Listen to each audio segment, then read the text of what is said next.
The New Adventures of Sherlock Holmes, starring Nigel Bruce as Dr. Watson and Tom Conway as Sherlock Holmes.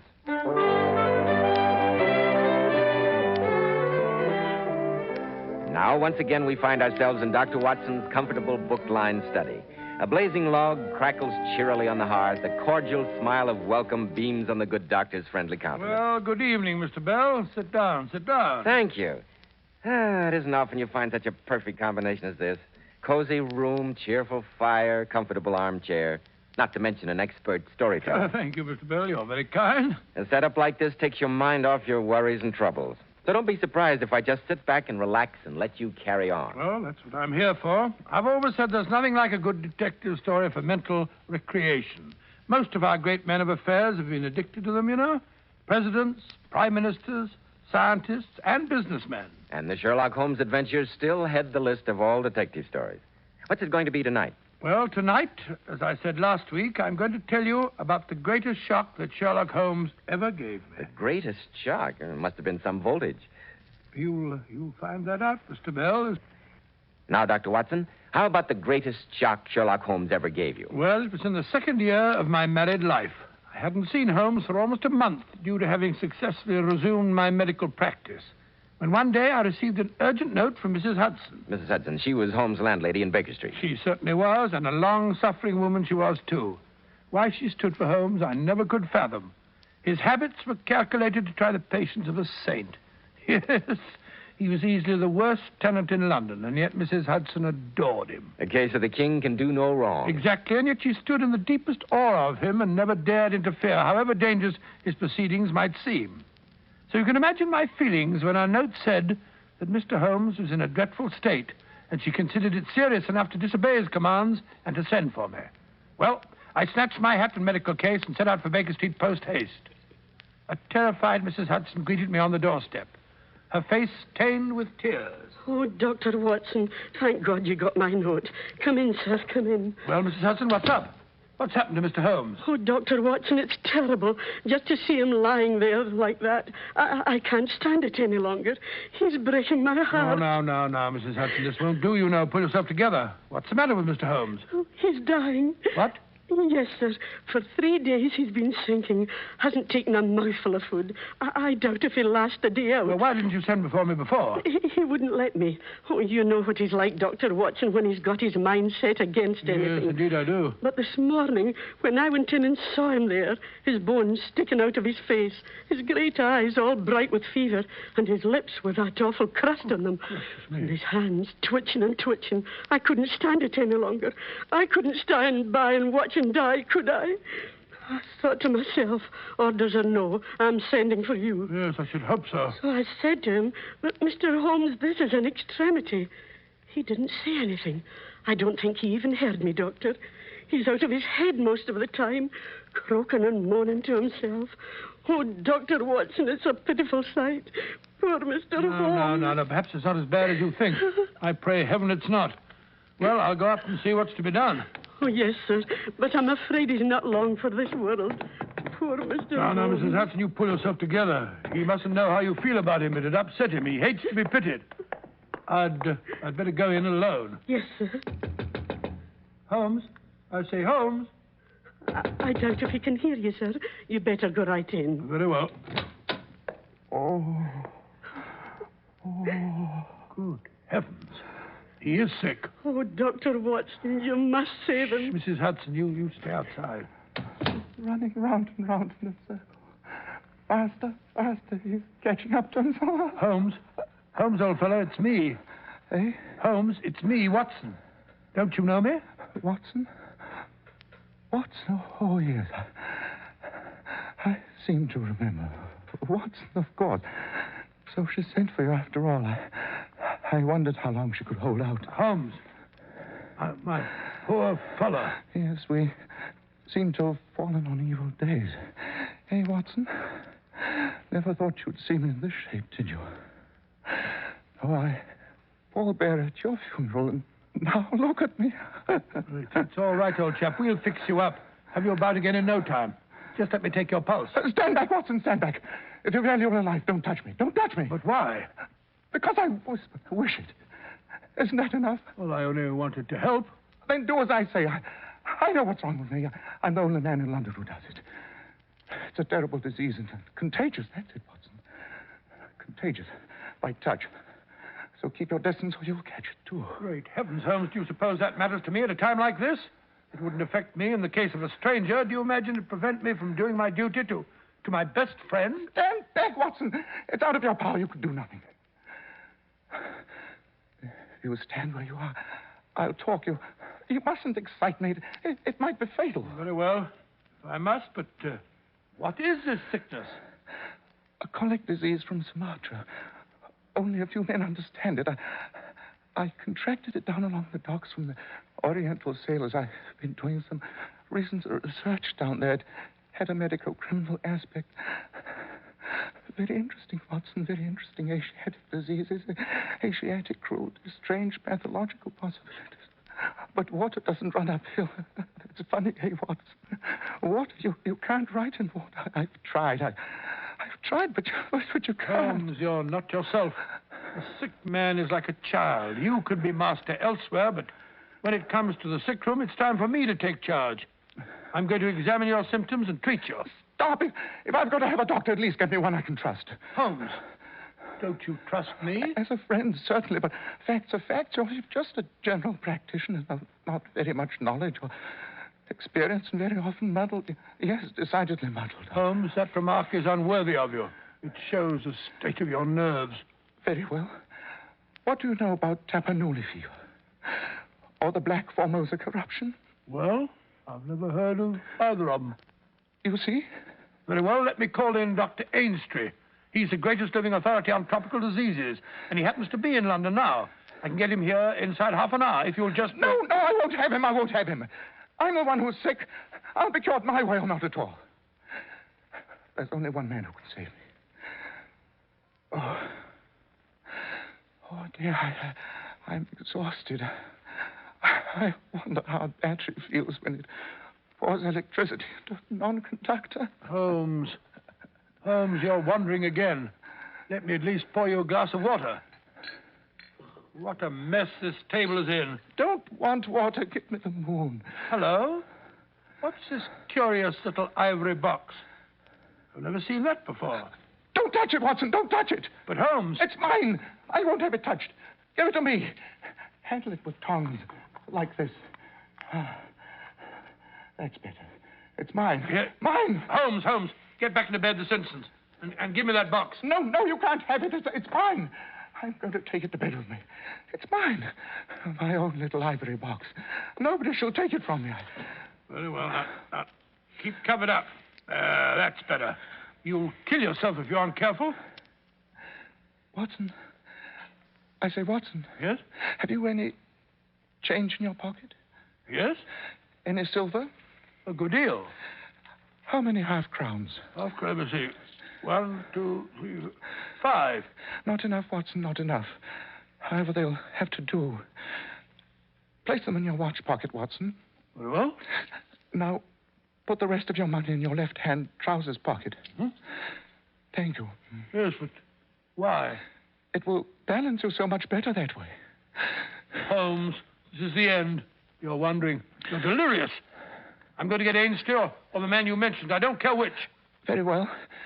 If you must, let it be Mr. Culverton Smith. Culverton Smith? I never heard of him. Possibly not, Watson. It may surprise you to know that the only man on earth who understands this disease isn't a medical man. He's a planter. A planter? Yes, millionaire rubber planter. An outbreak of this malady on his plantation in Sumatra caused him to study the disease. He's now in London. Good. What's his address? 13 Lower Burke Street. 13 Lower Burke Street. Very well. I'll fetch him at once. I warn you, he may not come. There's no good feeling between us. His nephew died, you see, Watson. I had suspicions of foul play. I told his uncle so. The boy died horribly. You must soften him, Watson. Describe my condition. Beg him. Pray him. Get him here by any means. He's the only one who can save me. You will bring him to me, Watson? Don't worry, old fella. I'll bring him here. Have to knock him unconscious to do it. No, you must persuade him to come. But be sure to return ahead of him. Not with him, Watson. ahead of him, you understand? Very well. It's vital, Watson, vital. One thing more. Yes? I'm worried about oysters, Watson. What? They're so Why oysters? They're so prolific. Pretty soon the world will be overrun by oysters. Oh, Holmes, you're off again. Hey, was I? Strange how the brain controls the brain. You still here, Watson? I thought you'd gone long ago. Well, I'm going at once. I'll be back in no time. If you want anything, ring for Mrs. Hudson. First, the ocean will be overrun with them. Millions of them, millions of oysters. Oh, Dr. Watson, how is he? Here's Mr. Lestrade of Scotland Yard. He dropped in to inquire about Mr. Holmes. Hello, Dr. Watson. How do things stand? How's the old boy? He's a very sick man, I'm afraid, Lestrade. Yes, I heard some rumor to that effect. Lestrade, you're a cold-blooded fish. Possibly. But I think I'll stay around until you return. How about a dish of tea in the back parlor? Hey, Mrs. Hudson. Oh, you. Speaking of tea at a time like this, I'm ashamed of you. With Mr. Holmes lying upstairs practically on his deathbed. All right, I'll bring you a cup. But I hope it chokes you, that I do.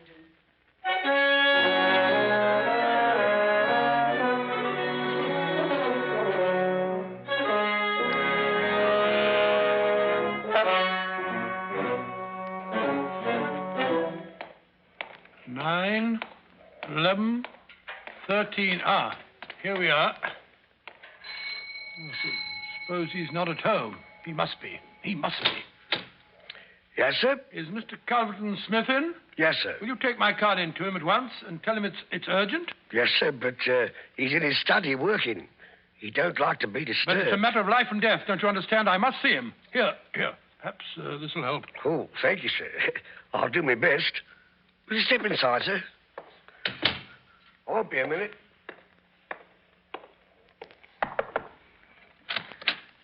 A gentleman to see you, Mr. Smith, sir. Says it's urgent. Who is he? What does he want? Here's his card, sir. Watson? Dr. Watson? I don't know him. How often have I told you, Staples, I'm not to be disturbed when I'm working in my study? But he says he must see you. It's a matter of life and death, he says. Tell him to go to blazes. I'm not at home. I won't see him. Tomorrow morning, Oh, perhaps. but you must, sir. It can't wait. I won't leave until I've told you the whole... What's this? What's the meaning of this intrusion? I said tomorrow, didn't I? I'm sorry, Mr. Smith, but I'm seeing you now. It's about Sherlock Holmes. Sherlock Holmes? Sherlock Holmes, did you say? Yes, I've just come from him. Well, what about Holmes? He's desperately ill, dying. That's why I've come to you. Holmes dying? Oh, dear. I'm sorry to hear it. I only know him through some business dealings, of course, but I have a great respect for his talents and his character. You see, he is an amateur of crime, as I am of disease. For him, the villain. For me, the microbe. Yes, I believe my offenders are even more deadly than his. Mr. Smith, it was because of your special knowledge of Eastern diseases that Sherlock Holmes has sent for you. Eastern diseases? Eastern diseases, dear me. Don't tell me that he's contracted some Oriental disease. Yes, Mr. Smith. He's been making some professional inquiries on the docks, working among the Oriental sailors. Oh, so that's it. Oh, dear. I trust the matter is not as grave as you suppose. How long has he been ill? About 3 days. Delirious? Yes, from time to time. Oh, dear me, this does sound serious. Yes, it would be inhuman not to go to his aid, wouldn't it? The case is certainly exceptional. I'll come with you at once, Dr. Watson. With me? Well, you see that... well, I'm afraid I can't return with you, sir. I have some other appointments, patients that I must see. I'll see you later. Oh, yes, I quite understand. I'll go alone. Oh, yes, that would be better in any case. We must avoid too much excitement, too many people. Yes, Dr. Watson, you can rely on my being with Mr. Holmes within half an hour.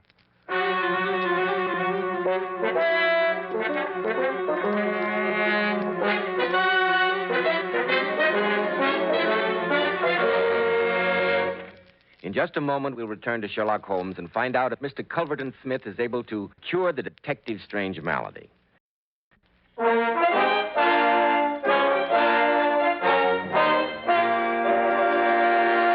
Well, Dr. Watson, I see what you meant by the greatest shock Sherlock Holmes ever gave you. And I can hardly wait to hear the rest of the story. What happened after you'd seen Mr. Culverton Well, Smith? I hurried back to Baker Street as fast as I could, just as Holmes had instructed me to. Mrs. Hudson met me at the door. Any change, Mrs. Hudson? Has anything happened while I was gone? No, Dr. Watson. He called me in to light the gas a few minutes ago. He won't have it up full. He says it hurts his eyes. How did he look? Oh, a little better, I should say. He's awful weak, but he's not delirious anymore. Good, good. Where's Lestrade? Oh, he's about somewhere. Down in the kitchen, annoying the cook, most likely. I never did see such a man for eating. Heartless brute. Well, I'll go up to Mr. Holmes.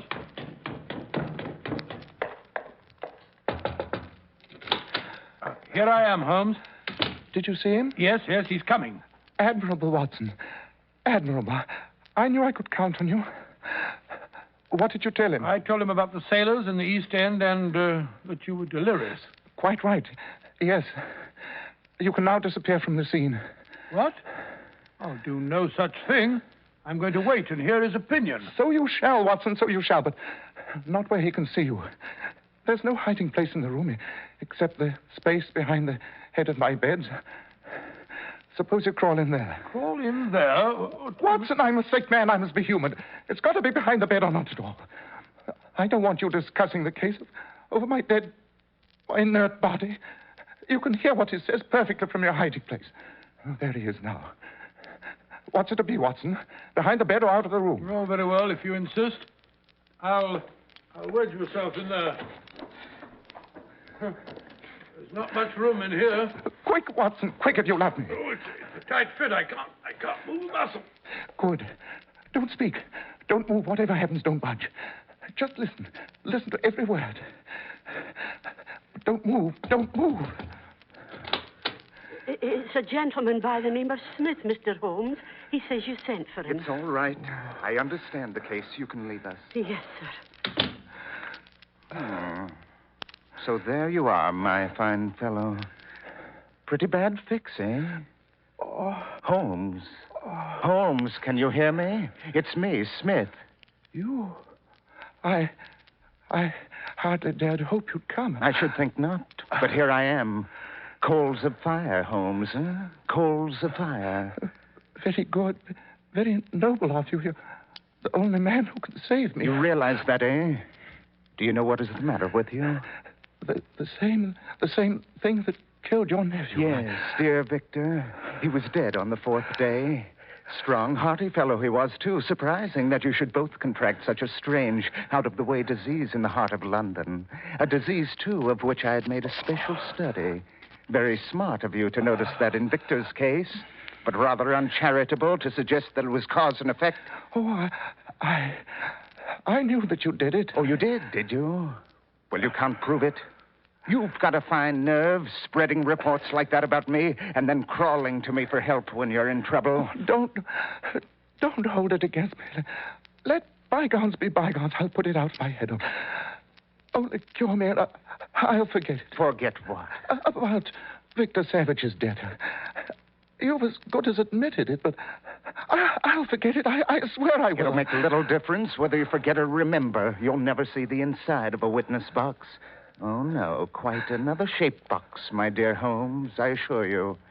I'm not interested in my nephew anymore. It's you I'm after. So, you think you contracted this disease among the sailors, eh? That's the only way I can account for it. And you think you have brains. Consider yourself smart, don't you? Well, I'm smarter than you are, Mr. Holmes. Think back. Think back. Can't you remember any other way you could have got this thing? I can't think. My mind's gone. For heaven's sake, help me. Yes, I'm going to help you. I want you to understand how this happened to you. I want you to know before you die. It's terrible. Give me something to stop the pain. So now it's painful, eh? Yes, the natives used to do some squealing toward the end. Now listen. Can't you remember any unusual incident in your life just before your symptoms began? No, nothing. Something came by post. Remember that? I'm too sick to remember. Then I'll help you. You hear me? You shall hear me. Yes, the pain, it's killing me. You remember a box? A little ivory box. It came by post on Wednesday. Do you remember? Yes, it had a spring inside. I cut myself. It drew blood. It was a joke. That was no joke, you fool. That spring was covered with the germs of this disease. Who asked you to cross my path? You've got what was coming to you. I sent that box, and it has killed you. I remember. The box, the little ivory box. There it is on the table. So it is. Yes, by George, the very one. Well, it may as well leave the room in my pocket. Here, Mr. Sherlock Holmes. Here goes your last shred of evidence. You can have it, only save me, save me. Now, at last, you know the truth. You know I've killed you. You knew so much about the fate of Victor Savage that I've sent you to share it. Now what you going to do? Do, Mr. Sherlock Holmes? Why, now I shall sit here and watch you die. I can hardly see the light. Turn up the gas. The shadows begin to fall, do they? Very well. I'll turn it up so that I may see you better. There. Uh-huh. And now, is there any other little service I can do for you, my friend? Yes, you can give me a match and a cigarette. What's the meaning of this? You're not sick? You've been malingering. You're not sick at all. Not sick, just weak. Yes, the best way to act a part is to be it. I give you my word that for 3 days I haven't touched food, drink, nor tobacco. It has been rather irksome. Yes, here are the cigarettes. That's better. Very much better. I hope it chokes you. I've a mind to do it myself. Not so vindictive, my dear Mr. Smith. I fancy I hear Lestrade's step on the stair. When you turned up the light, that was his signal to come and get you. Where you... Come in, Lestrade, come in. Oh, you've trapped him, Mr. Holmes. Yes, here's your man. You can arrest him. On what charge, may I ask? The murder of one Victor Savage. And the attempted murder of one Sherlock Holmes. Take him away, Lestrade. Take him away. Oh, no, you don't. I'll knock your head in. Look out, Lestrade. It's all right, Mr. Holmes. I've got the handcuffs on him. A nice trap this is, Mr. Sherlock Holmes. It'll bring you to the dock, not me. You asked me to come here to cure you. I was sorry for you, so I came, and now you make charges against me. Insane charges for which you have no proof. My word is as good as yours, Holmes. Remember that? Good heavens, I'd totally forgotten. My dear Watson, 1,000 apologies. You can come out now. About time, too. I'm just about numb, crouching behind there all this time. Mr. Smith, allow me to present my witness, Dr. Watson. I'm sure he found your conversation most enlightening. Well, that settles that. Come on, you. Keep moving. Well, you're pulling my leg. The spring didn't really prick you, did it, Holmes? No. Well, you see, my dear Watson, a thing you have to understand is that neither you nor Mrs. Hudson are particularly convincing when it comes to acting. So it was necessary to impress you with the reality of my condition in order to obtain results. And then, you may believe that I pooh-poohed your professional ability, but you can put that down as a part of the delirium. I have the highest regard for your talents, both as a doctor and as an historian. Oh, now you're pulling my leg. Look here. You didn't, as I said, really get pricked with that spring, did you? Oh, certainly not. I always handle strange packages with suspicion. Well, what I want to know is how you managed to assume that ghastly appearance. 3 days of fasting does not improve anyone's beauty, Watson. For the rest, a bit of Vaseline on the forehead, belladonna in the eye, rouge on the cheekbones, and a crust of beeswax on the lips all produce a rather satisfactory effect. Only, I couldn't afford to let you get too good a look at it. Or take your pulse and temperature. Quite. And now, if you will tell Mrs. Hudson that her invalid has recovered sufficiently to desire a large steak with plenty of fried onions. I've been promising it to myself for hours.